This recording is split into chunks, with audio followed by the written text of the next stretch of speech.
Dear students, good morning to all. Today is the lecture number 7 for class 11. बेटे कल lecture number 6 में मैंने आपको बेटे इक्वेशन ऑफ मोशन का डेरिवेशन करवाया था with the help of calculus method और इंटीग्रेशन मेथड. आज बेटा मैं निकालना है एक फोर्थ इक्वेशन निकालनी है जिसको कहा जाता है distance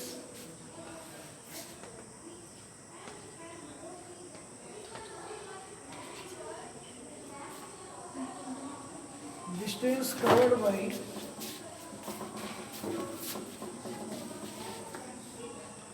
an object in nth second. इसी को बेटे फोर्थ इक्वेशन में कहा जाता है. Fourth equation of motion. बेटे समझिए आप लोग इसको बेटे. मान लो बेटे एक इनिशियल पॉइंट ओ है. एक ऑब्जेक्ट आपका स्ट्रेट लाइन में मूव कर रहा है. मान लीजिए बेटे मेरे को एक निश्चित बेटे मान लो 1 सेकंड में वो डिस्टेंस चलता है, 2 सेकंड में चलता है, 3 सेकंड में, 4 सेकंड में, 5 सेकंड में, इसी प्रकार से वो लगातार डिस्टेंस चलता है. मान लीजिए बेटे मैं किसी स्पेशल सेकंड में या किसी विशेष सेकंड में मैं उसका डिस्टेंस मेजर करना चाहता हूँ. मान लीजिए बेटे एक ऑब्जेक्ट लगातार चलता जा रहा है और मान लीजिए बेटे मैं उसका जो डिस्टेंस निकालना चाहता हूँ मैं 9 सेकंड में निकालना चाहता हूँ. तो बेटे 9 सेकंड का डिस्टेंस निकालने के लिए पहले मुझे 10 सेकंड तक का डिस्टेंस पता होना चाहिए. मान लीजिए 10 सेकंड में वो डिस्टेंस यहाँ तक चला. ठीक है ना. मान लीजिए S10 हो गया. करेक्ट. S10 सेकंड में वो डिस्टेंस यहाँ तक चला. मुझे क्या निकालना है? मुझे निकालना है 9 सेकंड में उसका डिस्टेंस कितना चला. तो इट मीन्स कि अगर मुझे S9 आपके पास यहाँ है, ये मान लीजिए बेटे 9 सेकंड में आपके पास यहाँ पर है, तो बताओ ये आपके पास S9 हुआ या नहीं. तो बेटे अगर मुझे 9 सेकंड का डिस्टेंस निकालना है, या आप ये समझिए 9 सेकंड की जगह आप चलो आप इसको आप समझिए बेटे मेरे को 10 सेकंड में डिस्टेंस निकालना है कि मैं 10वें सेकंड में कितना डिस्टेंस चला. तो बेटे यहाँ से लेकर यहाँ तक 10 सेकंड का डिस्टेंस है और यहाँ से लेकर यहाँ तक 9 सेकंड का डिस्टेंस है. तो बताओ 9 सेकंड के बाद कौन सा डिस्टेंस आएगा? 10 सेकंड का आएगा. तो जो S10 हो जाएगा वो क्या हो जाएगा आपके पास?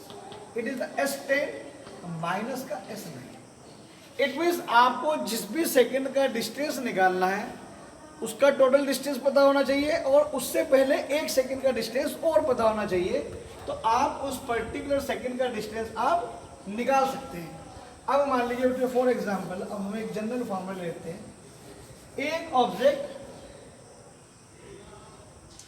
ये आपके पास n सेकंड है और ये मान लीजिए बेटा आपके पास n-1 सेकंड है.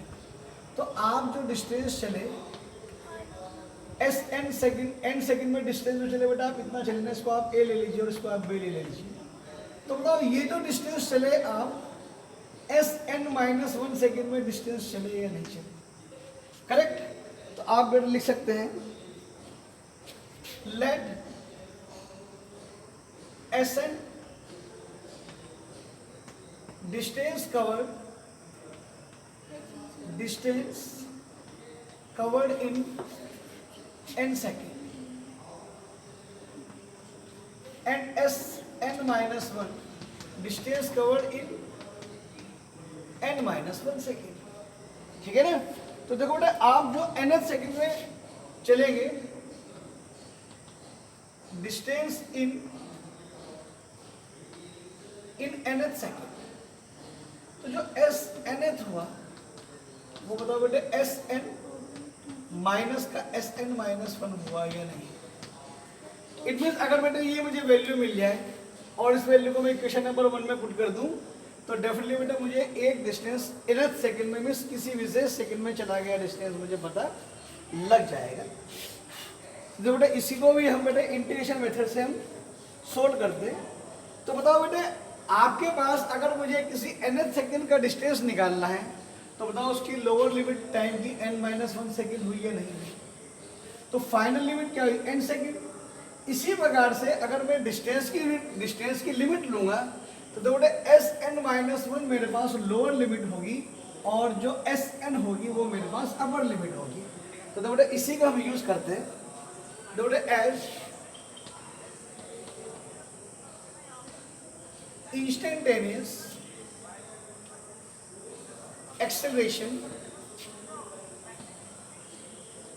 Instantaneous of velocity v is equal to ds upon dt। तो बताओ बेटा इसको मैं ds is equal to v into d t लिख सकता हूँ। इस v की value by the equation first equation of motion से मैं इसकी वैल्यू बेटा ds is equal to v is equal to u plus at into में dt पुट कर सकता हूँ। ठीक है ना। अब taken integration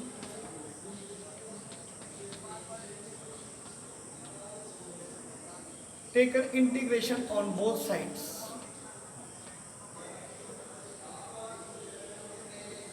with proper limit। हम बेटे उसकी लिमिट भी ले लेते हैं। तो बेटे इंटीग्रेशन, अब आपके पास ds है तो ds की इनिशियल डिस्टेंस कितना चलेगा sn-1 और फाइनल डिस्टेंस कितना चलेगा बेटा sn। तो आपके पास लोअर लिमिट क्या बन गई sn-1 और अपर लिमिट क्या बन गई sn। ये क्या बन गया बेटा आपके पास ds। अब यहाँ पर टाइम dt है तो dt की लिमिट टाइम की लिमिट ली जाएगी। तो जो लोअर लिमिट होगी टाइम की वो n-1 और जो अपर लिमिट होगी वो n। तो बताओ बेटे ये u plus at into d T हुआ या नहीं हुआ। ठीक है ना। अब देखो बेटे अगर आप इसके बाद इसको मैं यहाँ ले आता हूँ तो बेटे ds का इंटीग्रेशन क्या हुआ s। तो बताओ बेटे ये n-1 n हुआ या नहीं हुआ। अब देखो बेटे आप इसको एक स्टेप खोल लेते हैं बेटे इसको यहाँ पर बेटा आप इसको लिख सकते हो n-1 n u into d T plus integration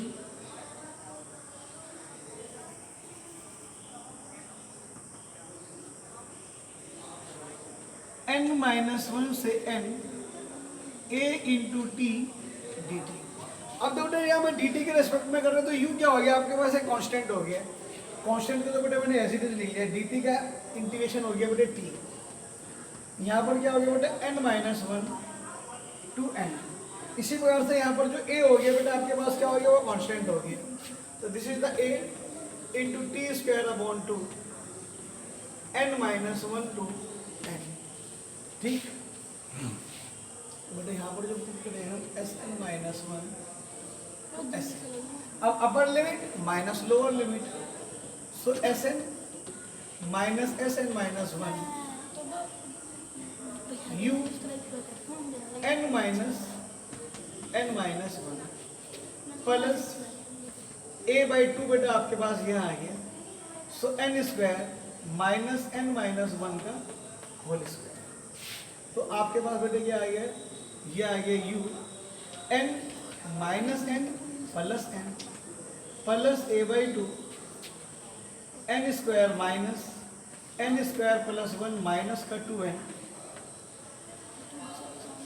तो ये n से n कटा आपके पास तो देखो ये तो रहेगी आपके पास u plus a/2 n square minus का n स्क्वायर माइनस का 1 n प्लस 2n। तो इस n स्क्वायर से n स्क्वायर आपके पास कट जाता है। तो ये जो वैल्यू आ गई बेटे sn-1 तो u plus a/2 2n minus 1। तो बेटे sn माइनस sn-1 ये आपका एक nth सेकंड में टोटल डिस्टेंस आ गई। करेक्ट। बेटे अगर यही वैल्यू मैं इक्वेशन नंबर 1 में पुट कर देता हूँ फ्रॉम इक्वेशन 1 तो इक्वेशन 1 क्या कहते हैं बेटा हमें जो इक्वेशन 1 से आ जाता है बेटा हमें SNF जो आ गया वो आपके पास क्या आ गया u plus a/2 2n minus 1। This is the derivation of fourth equation of motion. ठीक है ना। बेटा आप इसको एक बार और समझ लीजिए, थोड़ा इंपॉर्टेंट है इसके ऊपर न्यूमेरिकल अक्सर पेपर में आता है। मैं देखो बेटा अगर यहाँ से लेकर यहाँ तक का डिस्टेंस मेरा n सेकंड का है तो इससे पहली सेकंड का डिस्टेंस तो बेटा n-1 सेकंड का डिस्टेंस तो यहाँ तक हुआ ना। तो यहाँ से लेकर यहाँ तक का जो डिस्टेंस हुआ total distance in n second. यहाँ से लेकर यहाँ तक का जो डिस्टेंस हो n-1 सेकेंड, तो SN मीन्स किसी nth सेकेंड का जो डिस्टेंस होगा वो SN माइनस SN-1 हुआ है नहीं हुआ। इट मीन्स यहाँ पर अब मान लीजिए फॉर एग्जाम्पल मैं n की वैल्यू 5 ले लेता हूँ, तो ये S5 का डिस्टेंस हुआ, ठीक है ना, और ये S4 का डिस्टेंस हुआ। तो फोर्थ के बाद तो बेटे फिफ्थ सेकेंड आएगा, तो फिफ्थ सेकेंड का डिस्टेंस क्या हुआ, S5 माइनस S4। ओके, तो बेटे ये आपके पास फोर्थ इक्वेशन ऑफ मोशन का डेरिवेशन हुआ, इसको भी आप समझना चाहे तो समझ लीजिए। यहाँ पर बेटे मैंने इंस्टेंटेनियस वेलोसिटी का यूज करा है, so v is equal to ds upon dt, cross multiply में बेटे v इंटू dt को हम इधर ले गए, ds आपके पास इधर आ गया। v is equal to u plus at की value first equation of motion से बेटे हमने यहाँ पर करी। इसके बाद हमने दोनों तरफ का इंटीग्रेशन लिया विद प्रॉपर लिमिट, तो दो बेटे यहाँ पर डिफरेंशिएशन जो है वो ds का है, तो इट मीन जब मैं इंटीग्रेशन करूंगा ds का तो लिमिट भी मैं डिस्टेंस की ही लूंगा। डिस्टेंस पहले चला हुआ n-1 SN-1, फिर चला कितना SN, तो लोअर लिमिट SN-1 हुई, अपर लिमिट SN हुई, सो SN-1 टू SN मैंने इंटीग्रेशन कर दिया है। ये आपके पास dt है तो टाइम की ही लिमिट ली जाएगी।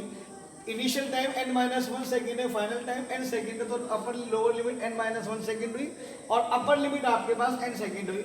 इसका मैंने इंटीग्रेशन करा, वैल्यूज पुट करी, तो बाकी सिंपल बेटा अलजेब्रिक इक्वेशन से सोल्व कर बेटा आपका ये इक्वेशन ऑफ मोशन आ जाती है। ओके, थैंक यू बेटा।